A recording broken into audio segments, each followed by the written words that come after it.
Hey, what's up, guys? We have Firelight May here. He is an expert on the history of sound, also is a musician where he clips together sounds from previous ages and makes music out of them. Is that correct? All of that? It's kind of correct. I should say I'm not Firelight May. It's my wife's phone.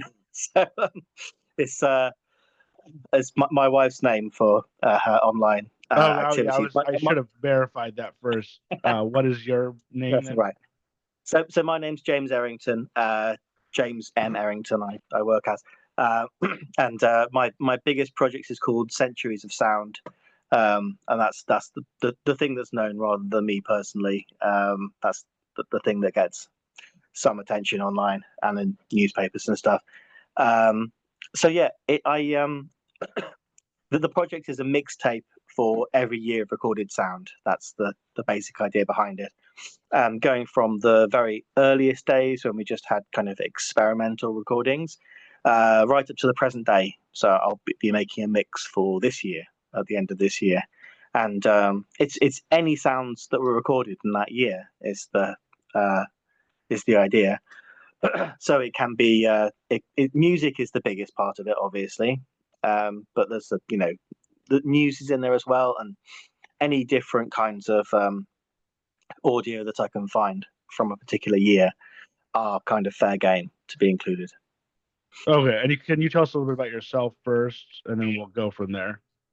Okay, so yeah, I was born in Liverpool in England. I grew up in the West Midlands of the UK. I moved to I studied film at university. I never really got into that so much, but I moved abroad. I lived in the Czech Republic, in Prague for 4 years. I lived in China for 10 years, for example. So my adult life has been kind of around the world. Uh, working with English teaching originally, but in that kind of business. But it was while in China, living with my wife's family, that I decided to make this project because I was just in an environment where there wasn't any music around me, and I've always loved music so much. So I just started, putting things together, making things. I'd always made, mixtapes and compiled music as a teenager, and yeah, I just kind of I thought I would do something for every year of the 20th century, but then I found a song from 1899 that I wanted to include. I just thought I'll do all time, all history. Um, but I didn't launch it until I moved back to England in 2016. That's when it really got. That's when it really got going. And I have a radio show on Cambridge Radio, where I kind of present selections from a year rather than it being like a mixtape.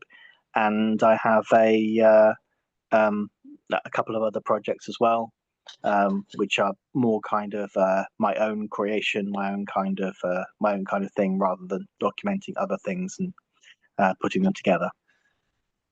Okay, cool. And you're from Liverpool. I had one guy, he was like Mm. a while ago. I had one writer from Liverpool and he came on, but then like the energy in my house wasn't working, so like I wasn't able to get Wi-Fi, so we weren't able to do it. And then like he never came Mm. back on. But I definitely wanted to ask, I mean, Okay. I'm assuming Liverpool is like kind of like obviously big for the Beatles, right? Like because the Beatles are from Yeah, for sure. Liverpool, right? So I would assume that's like their Mm. kind of claim, you guys kind of claim to fame, right? In Liverpool. Yeah, for sure. I mean, Yeah. my mum is from Speke, which is a suburb of Liverpool, and George Harrison and Paul McCartney are from Speke as well.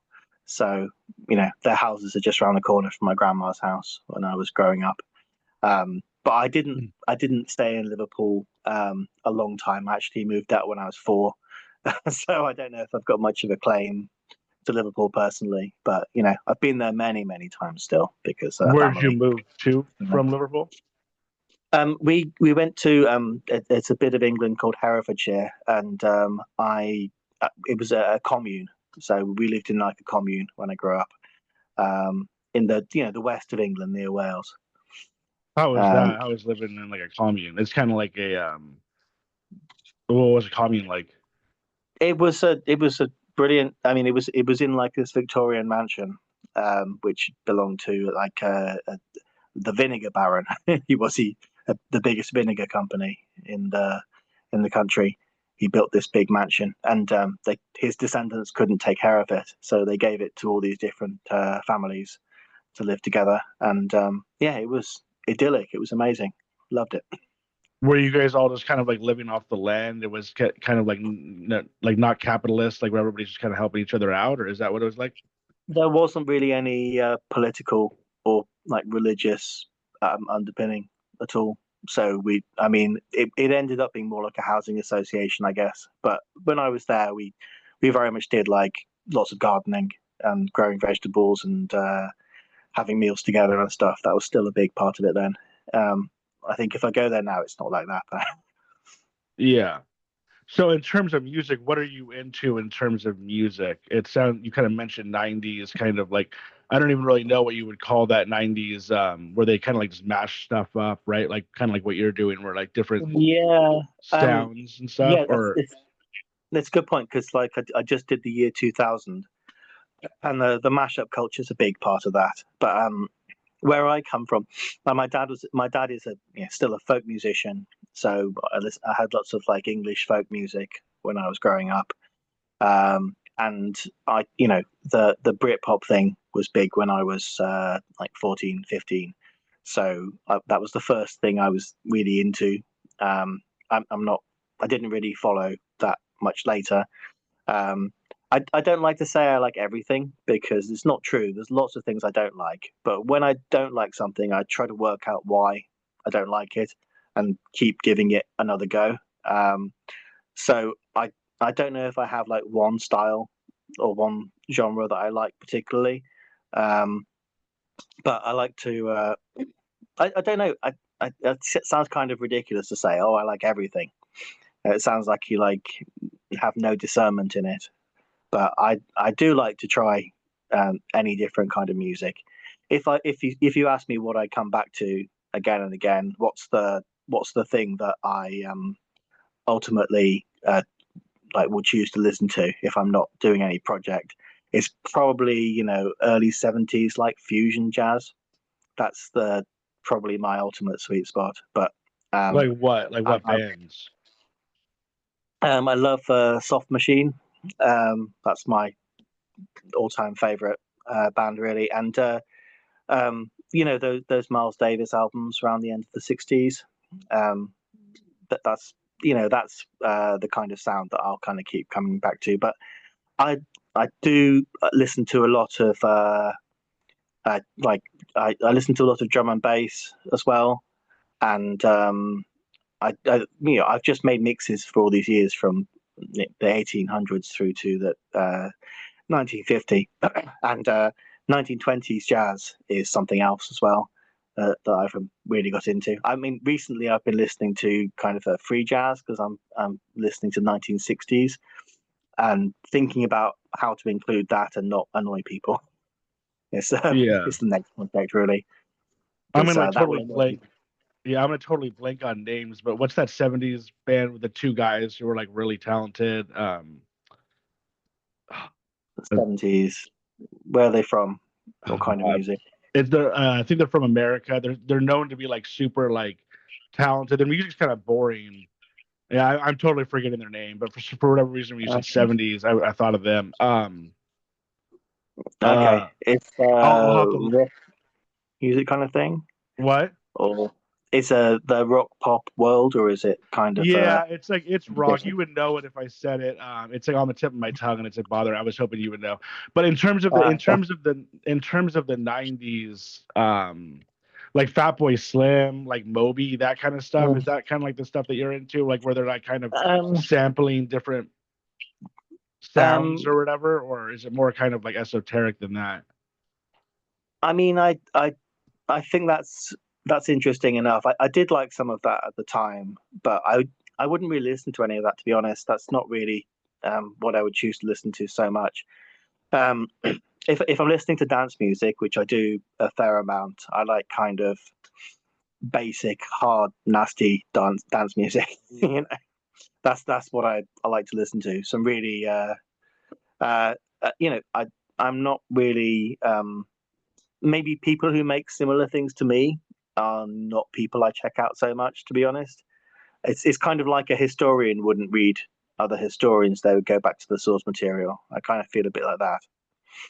Yeah, well, what are some examples? You said Soft Machine from the 70s. What about more like modern 90s or modern? What about like Oasis? Are you into like them or Radiohead or Um, I was I've got bad experiences with Oasis, unfortunately, from growing why up in is the UK that? in the 90s. Like in the mid 90s, let's say 94, 95, I really felt like there was this kind of art school, like arty, like experimental art pop music at the same time was kind of coming along, and it was really an exciting thing for me. And then 2 years later, it was all Oasis and people like that, and the kind of like arty, weird element to it had completely gone, and it was this kind of lad culture that was taken over. And just personally for me, I was kind of a weird kid, and I didn't really fit in with the guys at school, and it went from being kind of everything open to it was this kind of like conservative masculine world. Just felt like that in England, and it felt like Oasis were to blame. To be honest, it felt like they were the ones who'd done this vibe shift. So I was not into them at the time. I've got friends who love them, and yeah, it's just always been kind of a something that I don't know, I can't get into because it's yeah, it's my personal history with them is the thing there. Um, So Radiohead, yeah, you're more into like the like Aphex Twin or what? I'm like Apex Twin I complete. was really into for a while, yeah. That's their name, right? Aphex Twin. I'm like completely. I'm actually like, just getting over Yeah, like a cold, and I was sick last night, so I'm like kind of out of it right now. But yeah. like You've so got Apex you're Twin, into which is more of big like game. the weird kind of Aphex Twin type stuff, then, right? Right. I'm just trying to narrow down what you're into exactly. Yeah, yeah, I am. I don't really like. I don't know. Radiohead. I I mean, do you respect Ra- them? Radiohead are okay. I mean, I like them sometimes. I don't know. I think I do like them quite a lot. It's just I'm not as into them as lots of people are. Um, but I don't know. I like the Kid A. I think that's a good album. And yeah, yeah, that Kid A Amnesiac period. Maybe Hell to the Thief. That period, I like them. Yeah. Well, what's some Um, other stuff like that that you're into? Like just like dead. What's that French electronic band? I'm completely blanking on every. Air, Daft Punk. Yeah, Daft Punk. Air Daft Punk. Are Daft you into Punk. that? Dead Mouse, Yeah, Skrillex. we. Yeah, I like all of them, but it's not that they're not like my favorites. My So favorites are who is kind your of favorite? Who is your favorite right now, um currently? right right now. I think Charlie XCX would be my Okay. favorite person Oh, right now. for some reason I was Um, thinking Jamie X. You know Jamie XX. yeah, he did some. I like that one he did. But no, I he hasn't been doing anything much for the last decade, has he? No, Not that that I've last heard album was anyway. more of like a pop album. But Charlie XCX is an interesting one considering you seem to go more weird, and Charlie XCX is pretty much just pop, right? No, I love pop music. I love weird pop music. That's what I'm most into. Okay, what If about it's like pop music what and about like the it's weird. 1975? Who else is That's there? like 1975. I heard a few songs that I like, but I've also heard a lot that I wasn't that interested in. Yeah. Yeah, as well. But yeah, They have I've some used a like couple. glitch stuff on some of their albums will have Mm, like glitchy pop, glitch pop or whatever mm, you want to call it. But then but yeah. then they'll also do like straight pop, like Phil Collins or whatever. Mm, So anyways, let's get back to like the history of sound. And would yeah. you say that you're a historian in the history of sound or an expert in the history of sound? I'm not officially a historian, and I wouldn't want to come in here when there are actual historians. But I think I've been doing this stuff enough that I kind of have a broad understanding of the history of sound recording, maybe more than most people. Sorry I to could cut have you put off, like but I just remember the name of that '70s band that was going to bother me. Steely Dan. Have you heard of Steely Dan? Steely Dan. Yeah, yeah. That's one of those things that I have like been meaning to kind of get into for a long time, and just it hasn't really clicked for me yet. But I'm expecting within a few years I'll be into Steely Dan. But give it time. Supposedly they're really talented and good at kind of like music production type Mm, stuff, and that's why I think I thought of them. But yeah. So in mm. terms of the history of sound, I'm assuming you know more than I do. So you might not be an expert or historian, but you can teach me some things. So where did we Okay. start with recorded sound? Like how long Okay. ago did we start that process? It Hundreds, would start 100, in 200? 1853 is maybe the very start of recorded sound. There was a guy in France, Édouard-Léon Scott de Martinville. He had an interest in sound, so he decided to make a kind of experimental device to not to record as in playback sound, but to make a mark on some paper. So it's kind of a barrel, and at one end there's this big membrane, and it's got a stick that goes to like a bristle on the end of that, and um, the other end has a roll of paper, and that paper is covered with soot. So as noises are made, that bristle makes lines in the soot, and he wanted to he would use that as a negative and then make a positive photo of what was drawn in the soot, and he studied those and just wrote the words underneath them. So you're trying to work out what the different words look like, and of course that doesn't really make sense if you know anything about phonology. But yeah, he did that up to about 1860, 1861, and then they kind of sat in the archives in France for 150 something years until somebody worked out a way to decode them and make them into sounds again in the 2000s. And it was only then that we were able to hear them. It was not a playback machine. It was just kind of an experimental machine. So you can hear him singing "Au clair de la lune." You can hear him blowing a cornet.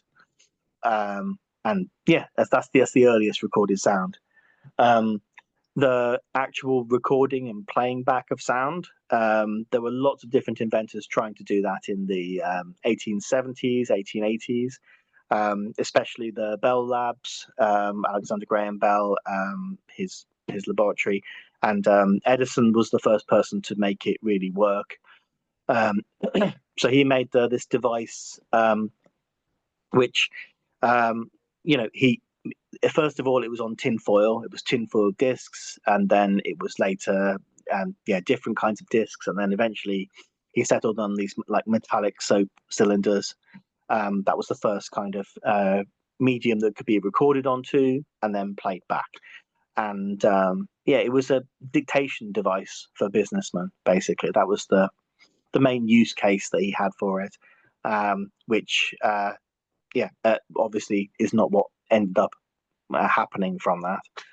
So And like a yeah, dictation yeah, device for businessmen, does that mean like he meant for people to kind of talk into it and then it would record what they were kind of almost like if you're talking into your phone to record like a note or something? Is that what he intended? Or yeah. I mean, the record the cylinder and then the secretary will come back later and type it up. That was the basic idea.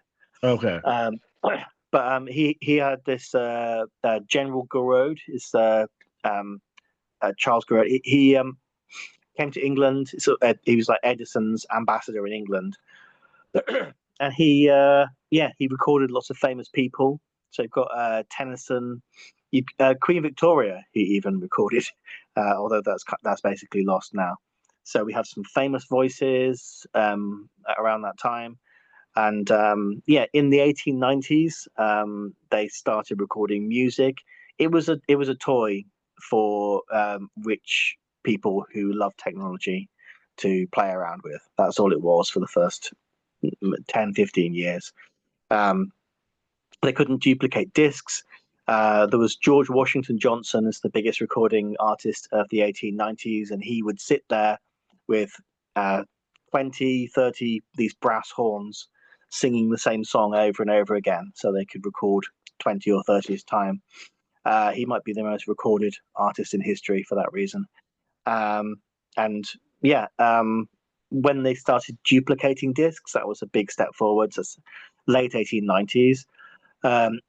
The next step after that was, well, there were some small improvements, but the big step up really was, well, there was disc recording. So we stopped having cylinders and moved on to discs, and the sound recorded sound slightly improved.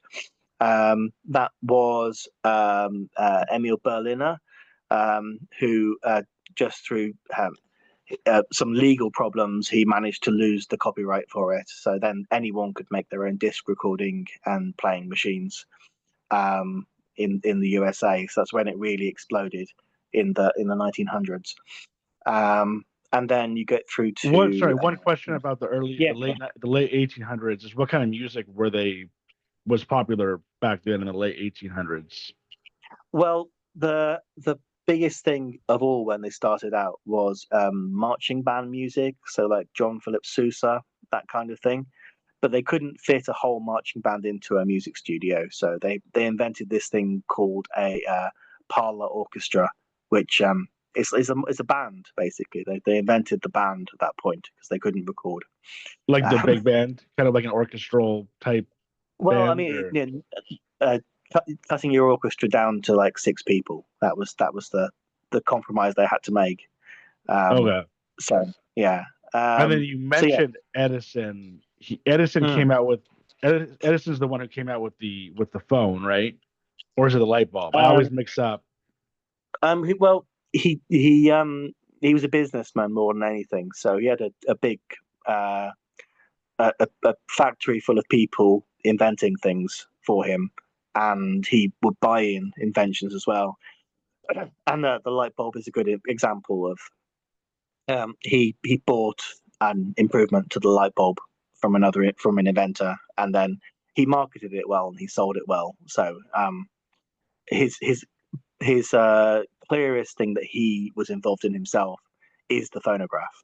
That's his baby. That's the thing that he worked on personally himself the most. So more than anything, he invented this. Wasn't there this story though of, I think it's him with the kite or whatever, where he was like flying the kite and the electricity hit it or whatever? Was that Edison? Isn't that Benjamin Franklin? Oh, Benjamin Franklin. So was he the one? Was he the one who came up with the idea for the? Was that for the light bulb or what was that for? The light bulb had been around in various forms. The first like electric light was a good like 80, 90 years before that, I think, before Edison. But yeah, he made it into a product that could be sold. That was his thing there, really. But what was the story with the electricity and the kite? Like, what did Franklin come up with that? I think it was just to demonstrate that electricity was something that could be harnessed. Okay. I think that's what he was doing. I don't really know, but I don't really know so much about that. Yeah, to be honest. that's fine. Okay, let's just go back into the early 1900s then, where we were at. So at that point, we did have some kind of record. Maybe it wasn't a record, but it was some kind of, you were saying, disc that they were using at that point. We had discs, yeah. And one thing with moving to discs is discs can have labels in the middle. Cylinders don't really have a place for a label. So at the beginning of a cylinder recording, they'll announce the singer and the song at that point. And the music of that time was ragtime. That was the big genre of the early 1900s. Which is like a kind of jazz, right? Kind of like a jazzy. It's pre-jazz. It's got some elements that went through into jazz, but it's if you think about it, like Scott Joplin piano music, that's the kind of ragtime that people think about these days. Okay. Yeah. Although it was used for describing all kinds of different music, including singers, bands, etc. as well at that point. But jazz doesn't come along until the first jazz recording is 1916 or 1917, depends which one you count. I think 1916 personally, but jazz had been around at that point for maybe 15 years, but nobody had recorded it until then. Okay, so at that point, then how are they recording the sound? Like, well, it was it sounds like a Stone Age thing, really, but it was you'd be in a small room and there would be a gigantic brass horn going through a curtain into a machine that was cutting a disc at the time. That was how everything was recorded up until 1926, really. And you would, some things would be very loud, for example, drums. Some things would be quiet, for example, vocals, and you'd have people are sitting on chairs with wheels being wheeled around the room further away from the microphone, not the microphone, the big horn, in order to make them louder or quieter. That was what music engineering was at that point, moving people around the room as they play their instrument. and how is it actually recording? Like, it's a giant brass horn that focuses that sound down into vibrations, and then it focuses it down into a needle, which physically cuts into this wax, which is that's the physical mark of the sound. And when they started making electrical recordings in the 20s, for example, Edison was completely against it, and he said that's not a real record of the sound. That's just an electronic. That's just an electronic signal. It's not a real recording of the sound, and he thought it was a worse kind of sound. But you listen to all that music, and it's got this narrow band, so the bass is not there and the treble is not there. It's just this thing in the middle that you hear, which it's something that is hard to listen to as a modern person. It doesn't sound good, even the best recordings. It's really just kind of like, I feel like if I've heard that old sound, it's really just kind of junky. Like you can make out what they're playing, but it's really just kind of like not fine tuned or whatever, right? But basically they were using the physical kind of, I guess you could say, like almost like drawing of the sound, and that was like the sound vibrations, and they were turning that into sound. So basically they were taking the vibrations that the thing was making and turning that into sound. Yeah, exactly. It was all completely physical. It wasn't electrical. It would be hand wound quite often as well. But they had a motor quite soon on to make sure it was the same speed, reliable speed, because that was a problem early on. Okay, so going next into, I guess it would be like what, jazz, and then even into blues, right? And in the 20s, 30s. Blues is a funny one because what the word blues actually means. There's the original song called "The Blues" is from 1906, I think it is, and it's a vaudeville song. It's just a Tin Pan Alley vaudeville song. The kind of country blues idea, it doesn't really appear until the 30s, really. And the difference between that and folk music and in 1927 they could record electrically for the first time, and they went around, especially the southern states of the USA, recording what became folk music and country music and jazz and blues and all these things. But it was all these different people making different music around different states who'd never been influenced by people near them. So they'd all just invented by themselves these amazing different kinds of music. That's why I'd say like 1927 might be the best year for recorded music. It's an amazing year. And at that point, were they mostly kind of making music with guitars? All kinds of instruments, there's there's people inventing their own instruments.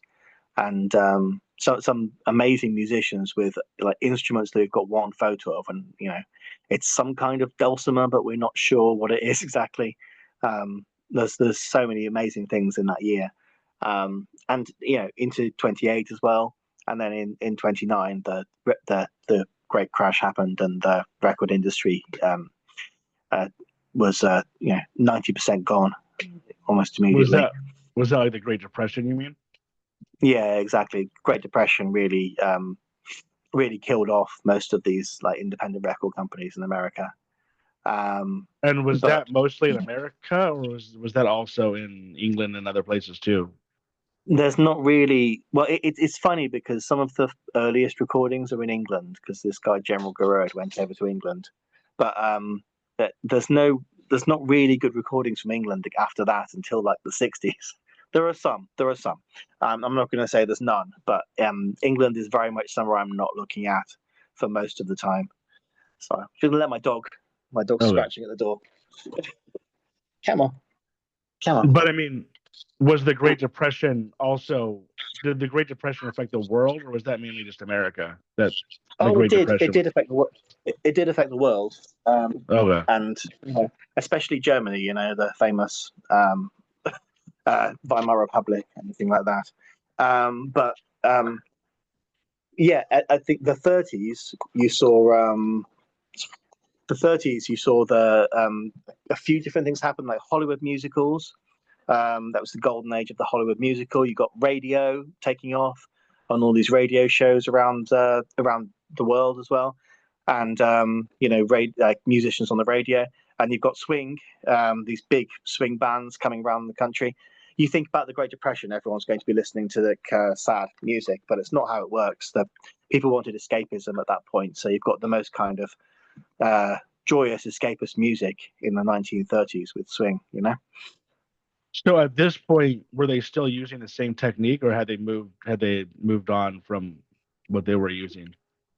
Recording technology improved a bit through the 30s. Like the film Fantasia, that's the pinnacle of recording technology until the 60s, really. The recordings for that film, which is 1940. So what were they doing? What were they using then? Well, that is still recorded on disc at that point, and there's lots of different ways. I mean, they had recording on film.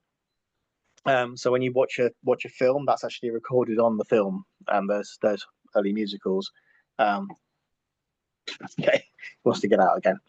Okay, oh, there you go. He's just here. Sorry, silly dog. So back then, you said it was recorded on the film. So how does that work? Like, so basically, not only the film, the video, but then also the audio, it's somehow able, what they're filming and not only filming but also hearing is somehow able to project onto the film, and they're able to somehow. How does that work? It's kind of like a waveform. So there's some really good YouTube videos on this, and it's like a waveform, but there's a bulb that heats up like a vibrating thing, like a speaker, and it limits how much light goes onto the speaker.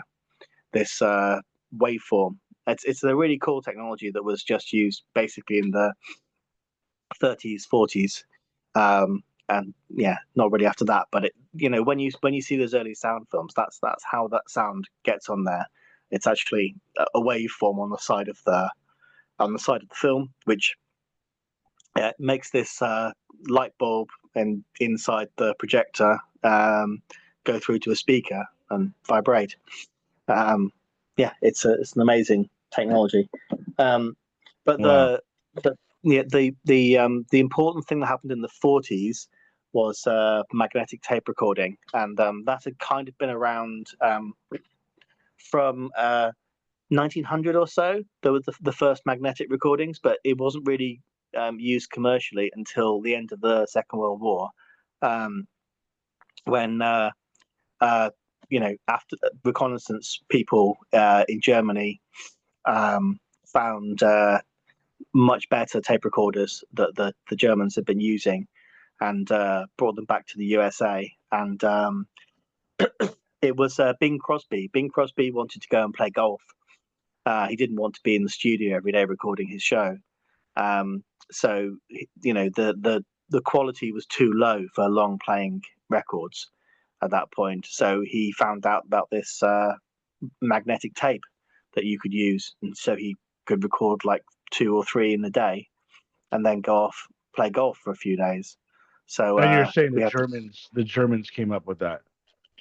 Yeah, it was found in Germany when the Americans came after the end of the Second World War. They found those tape recorders, and then they used that technology, or Bing Crosby did especially. Like the Nazis came out with like that technology. Yeah, well, we found that they had. It was interesting during the Second World War. People would listen to the classical music broadcasts by the Nazis, by the Germans, because it was like, wow, this is really good. There must be an orchestra playing that somewhere. Where's the orchestra playing that at this time? But the orchestra weren't playing it. It was recorded on this new high quality magnetic tape. And supposedly the Nazis did have good scientific research or whatever, right? Like supposedly didn't they? I think like Kanye West said they came out with like the microphone or something like that. I don't even know if that's true, but supposedly he said he that might be thinking of the magnetic tape. We had pretty good microphones by that point, but okay. Yeah, the a really important person around the late 40s with magnetic tape is Les Paul. Les Paul was the first person to do like multi-tracking and speeding up and slowing down and multi-tracking sounds. He was the pioneer of that, really. And what does that mean, magnetic tape? Like, how does the magnetic tape work? So it's like, like a cassette tape or a VCR tape. It's magnetic lines on the surface of that tape that are altered by tiny magnets in the recording heads. So that's the technology that recording studios ran on from the 1950s until 1990s, really was it's that really really pretty crazy when you think about it. And then the radio too. I still don't even know how the radio or Wi-Fi or Bluetooth or whatever works, but it's pretty much just waves in the air being transmitted, right? The radio is just sending waves. It seems so crazy that it's able to send.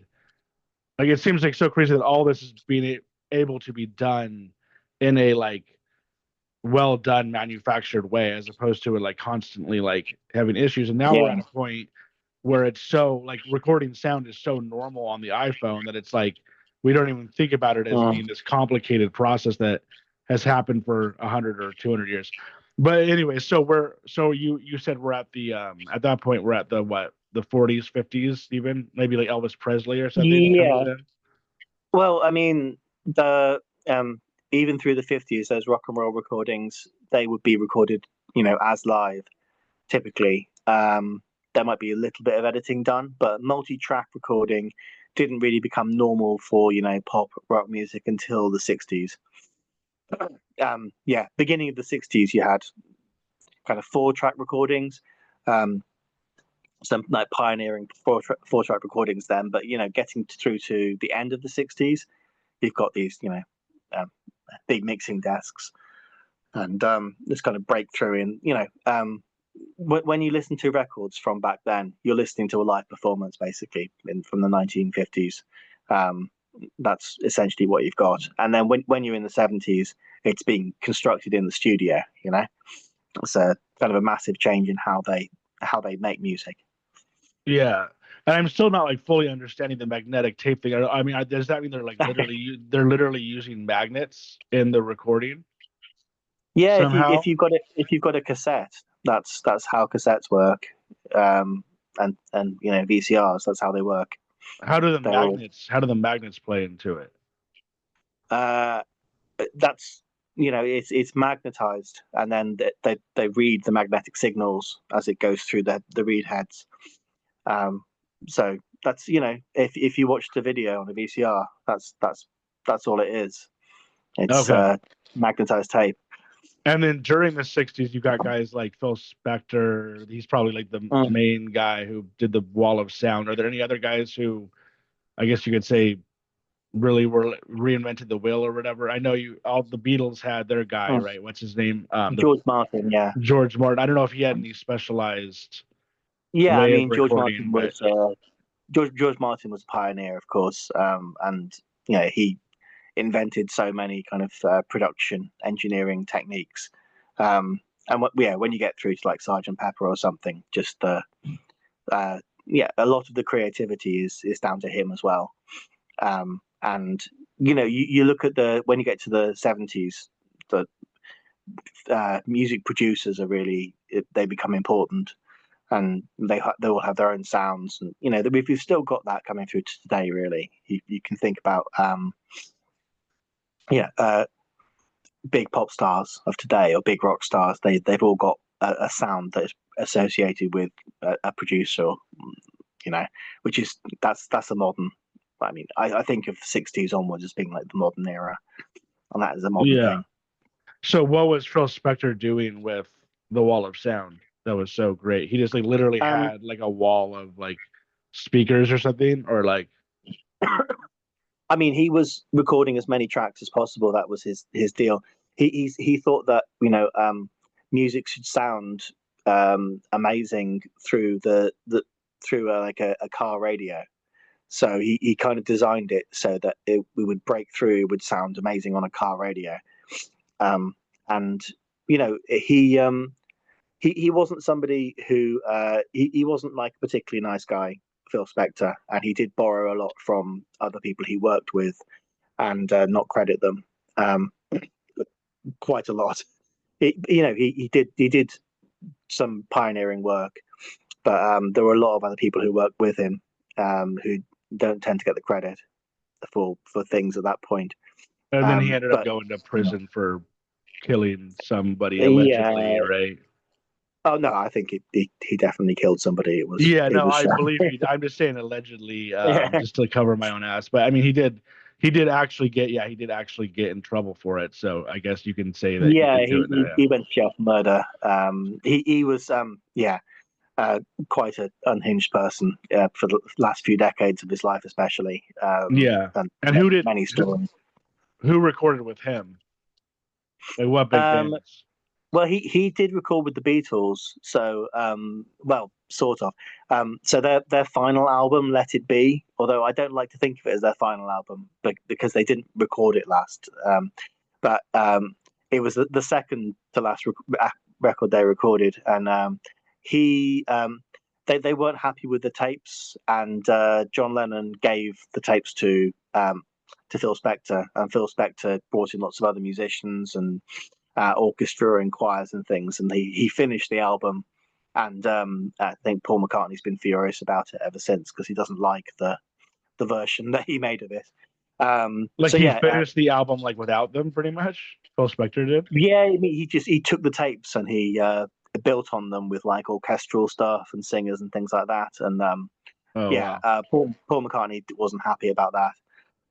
He thought it was much better without all that. And for some songs, I agree with Paul McCartney, but for some songs on there, I would say John was right. But yeah, a bit of both.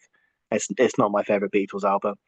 And he What worked with was the one after Let It Be? You said there was one more after. yeah, because Abbey Road was recorded after Let It Be, but it was released before Let It Be. Why? Um, Why is that? Why do they do that? Just because of the like, Abbey Road was kind of like they knew they were going to split up, and they knew that it was kind of the end, and they just went into a recording studio for a couple of weeks and just hammered it out, and it's brilliant. It might be their best album, I would say, and they just released it quite soon after that. And meanwhile, Let It Be, they'd spent a couple of months trying to record this album and just slowly breaking up and driving each other crazy. And it was supposed to be this big. It was supposed to be like they make a documentary of them recording and then of them rehearsing, and then it would be a live album. They just perform it all live in one go at the end, and that ended up being the rooftop concert where they played a few songs. But it's it was unsatisfactory as far as they were concerned, and it was they kind of just had the tapes and they didn't know what to do with them, and so that they'd been left behind for nearly a year before John Lennon said, "Let's do something with these tapes," and gave them all to Phil Spector, and then Phil Spector did his magic, and then they released that after they'd already broken up by that point. Wow, yeah. And then so what about like Pink Floyd and Led Zeppelin and who were they recording with? Look, they've got those are bands who did a lot of the engineering and production themselves. They were really keen on that. Like Led Zeppelin is I've listened to them a lot less than maybe a lot of other people in similar places as me. But they did have a couple of producers they worked with quite a bit. But I think the deal with them was that Jimmy Page was just very keen to work with to make sure that it was his product and it was his thing that was getting put out, and he had his stamp on it. I think a lot of those guys in the 70s, they really wanted to express themselves as much as they could, and make something that was uniquely them. That was that was a deal with them, I think. And the Beach Boys too. I think the Brian Wilson. It seemed like from that movie I saw of him, and it was like John Cusack was playing the older version of Brian Wilson. Oh yeah, and Paul Dano was playing the young. It seemed like he kind of had like full control over like the whole recording studio. Okay, just a moment. Sorry. Sorry, just be 1 minute. No problem. Sorry, just a minute. You okay? I can move elsewhere. Okay. Sorry. Should finish soon, I think. Sorry. That's all right. What's up? You want to finish soon? It's just kids' bedtime, and they didn't go to bed on time. No problem. Yeah. Did you want to finish soon, or? Yeah, maybe we should in the next 5 minutes or so, if that's all right. Okay. So, no problem. So if you want to go over any of yours, if you want to finish the process of the recorded music, and then go over what your stuff and like what you're doing. So I mean, if we get through to the 20th century, of course, there's all computers, digital technology. I think that's really taken over. My dad is a musician, but I'm not. I never learned any instruments personally. But it all started for me when I got a program called Cool Edit, another one called Fruity Loops, this is back in like 2003, 2004, and just started stitching stuff together myself there. So that was, I think that's the world I'm from, is that kind of, I think, new world of just sounds are created by computers.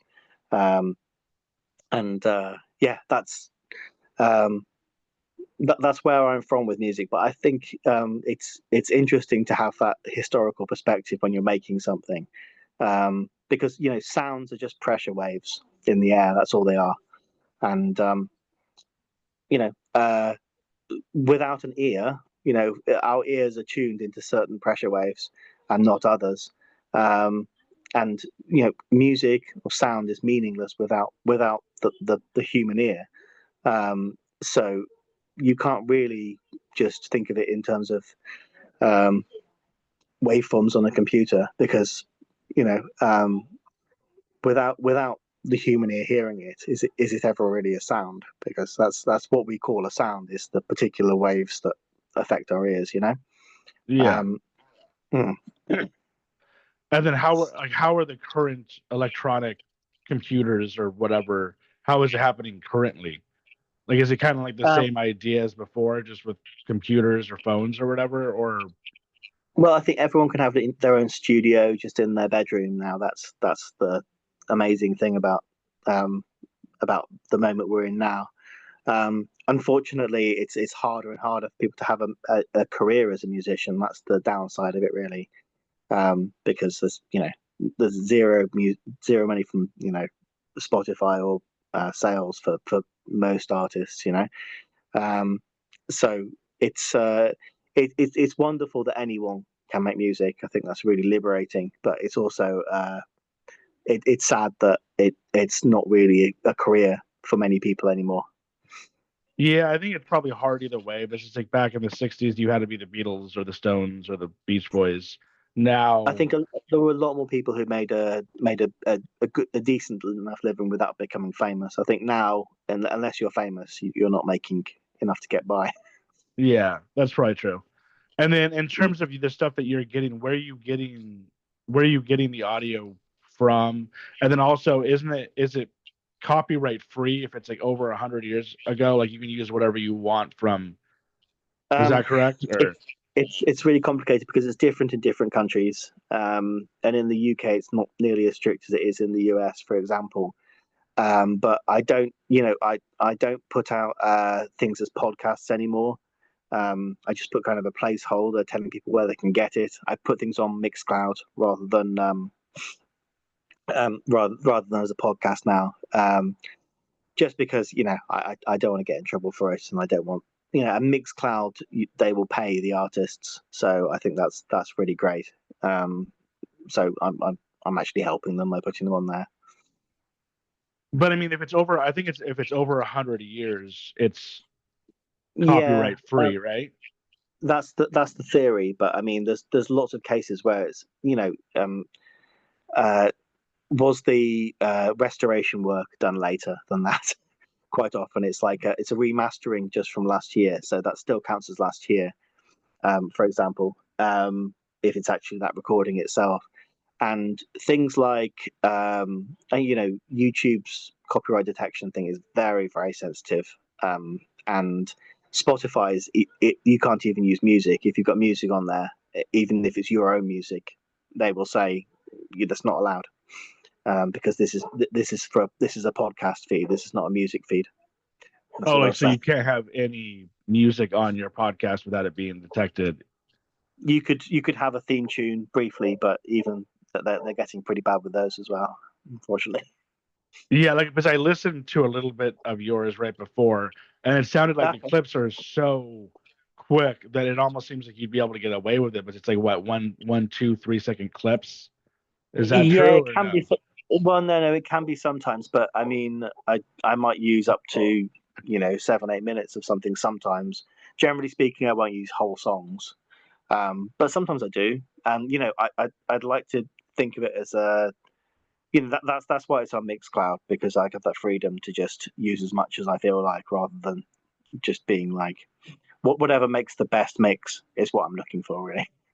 And what is Mixcloud? But yeah, Mixcloud is like an audio, so it's like SoundCloud but for mixes. You could think of it like that. Okay. And so, do you Hmm. ever want to turn this type of thing into, like, I don't really even know what you would call what you're doing. I don't know if you would call it music, but it's like, would you want to turn this into like um music, if that makes sense, like with singing over it, I or do. Well, no, I do make kind of ambient experimental music under the name Rough Cuts as well. Um, I don't sing. I'm no good at singing, so I'm never going to do that, unfortunately.